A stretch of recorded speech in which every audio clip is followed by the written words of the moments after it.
Earlier this week, we spoke with a doctor who explained how Quebec GPs feel they've gone from being called heroes during the pandemic to being villainized under the Quebec government's new Bill 106, which wants to tie physicians' pay to productivity.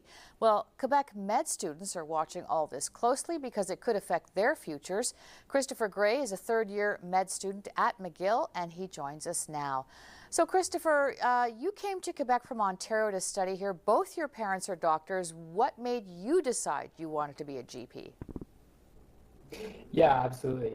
Medicine has sort of always been a dream, and being a GP, I think, really just feels what I've always dreamed medicine would be. You really get a flavor for everything that you can do as a doctor. You have a lot of contact with your patients, and there's a lot of variety in what you can do. You can really make the career your own. I think all of those things are really attractive about the career. So you want to be a family doctor, and you've been here, 3 years now. You're learning French. You love the city. What are you thinking about possibly practicing here? Yeah, I really do love Montreal. I love Quebec, and I've had a really great experience moving here. If I were to stay, I think I would become a GP, but there's a lot of things in the way at the moment, especially as somebody from out of the province. Some of the contracts that I'm bound to as a student here sort of make it difficult for me to actually practice medicine. Certainly in Montreal, but really in Quebec in general after I graduate. Yeah, we've often heard about the Prems, which dictate where where doctors can practice in Quebec, that they've been an irritant. There's been red tape complaints from doctors, but now you also have to sign a contract, right, to promise to work in the public system for a length of time?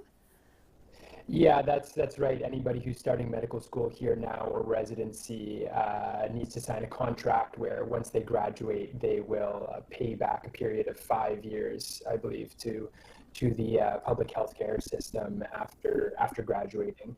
And what does that feel like to you? 5 years of maybe having to go somewhere you're not familiar with, and then putting in 5 years in the public system. Yeah, absolutely. I'm definitely somebody who believes in the public healthcare system and believes that people should work in the public healthcare system when you go through medical school. But what it really feels like to me as somebody, an out-of-province student who will have to work wherever the Minister of Health tells me to in the province, it feels like a big commitment of my life to go somewhere really without my control and without any say in where I might end up. And what percentage of your fellow med students do you feel are also troubled by this, plus now Bill 106? Yeah, I think a lot of them generally feel frustrated. I can't probably put an exact number on it, but I would say that most medical students generally feel pretty frustrated with the direction of healthcare policy here, and that it often feels punitive towards doctors, medical school students, and residents, rather than trying to fix things, make things easier as somebody who's working in the healthcare system. So do you think, Chris, that in the end, all of this is going to hurt Quebec's public healthcare system even more down the road? Of course, I can't say for certain, but I would think that it likely will. Unfortunately, I think a lot of the policies sort of erode the trust that people have, that medical students, that doctors have in the healthcare system. It doesn't really give a lot of faith in things going in a better direction and being easier as a doctor. If all these things weren't there, do you think you would stay and practice in Quebec? I would really love to. I would really love to. As I said, I've just absolutely loved my time here in Montreal. I've really grown to love the province and the city, and the French, the culture.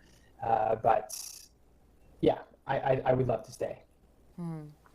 All right. Well, Christopher Gray, thank you so much for explaining the point of view of a med student in all of this. We appreciate your time, and we wish you the best of luck wherever you end up. Thanks for having me.